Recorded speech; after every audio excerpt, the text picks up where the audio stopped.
Need to replace the auger motor on your Recteq Bullseye? Some folks call it the auger drive motor.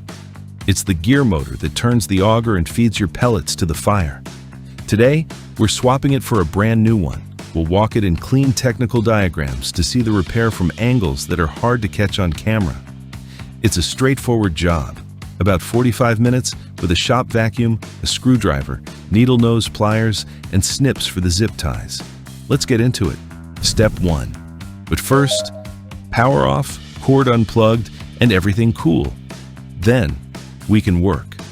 Lift out the cooking grate and the flame deflector and vacuum the ash out of the body and the fire pot.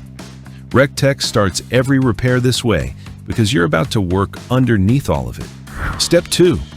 Under the grill, on the panel below the control panel, is the bottom grate. 11 screws hold it on. Back all 11 out, keep them together, and lift it away. Everything electrical lives behind it. Step 3. Before you touch a wire, take a picture of it with your phone.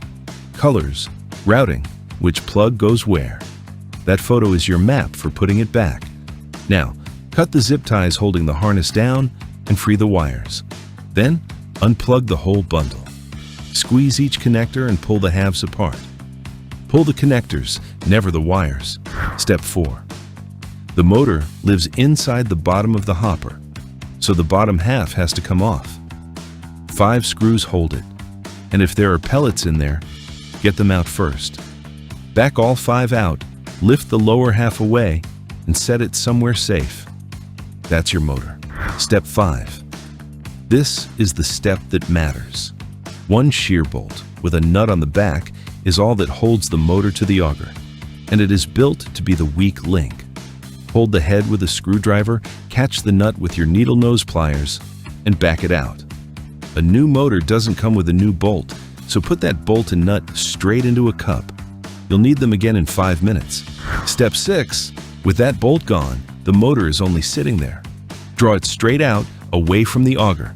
Keep it square as it comes so the shaft clears cleanly. That's the old motor off your grill. Step 7. Take your new motor and line its shaft up with the auger. Slide it in until it sits home. If it stops short, ease it back and try again, because nothing in here needs force. Step 8. The 2 bolt holes almost never meet first time. On the back of the motor, there's a 4-blade cooling fan. Turn that fan with your fingers a little at a time and watch the hole in the shaft come round to meet the hole in the auger. That's Recteq's own trick. Step 9. Holes lined up, slide that old shear bolt back through both of them and start the nut on the back. Snug it down firm, but not gorilla tight. This one bolt carries everything the motor can push, and it is meant to give way before the auger does. Step 10. Bring the bottom half of the hopper back up and start its 5 screws. Get all 5 started before you tighten any of them, so the panel pulls up square. Step 11. Now the wiring and Recteq made this easy, because every lead matches a color on the harness.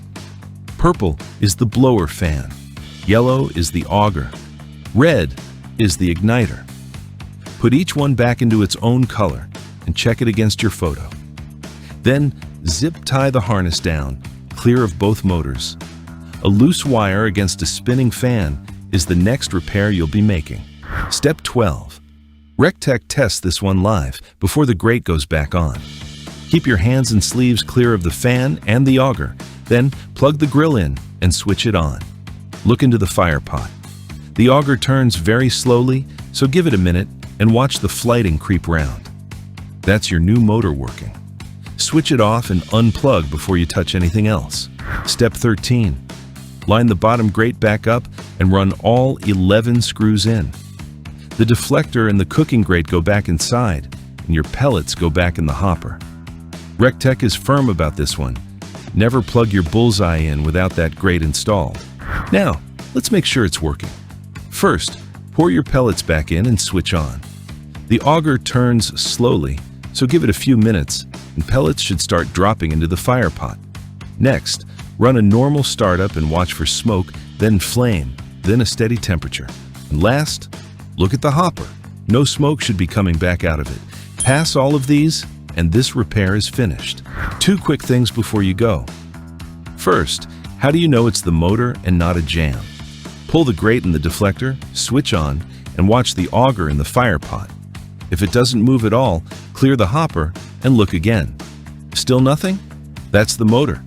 And second, why a bolt that's meant to break?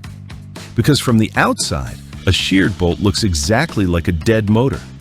So check that bolt before you spend $50. Before you go, 2 quick ways to make this new motor last. First, keep pellet dust out of the auger tube.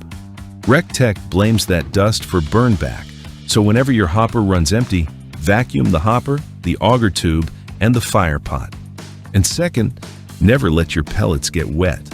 Wet pellets swell, and a swollen pellet is what packs an auger tight and shears that bolt. That's it. Everything we used is linked in the description below. If this video helped you out, please hit like and subscribe, and check out these other videos. Thanks for watching.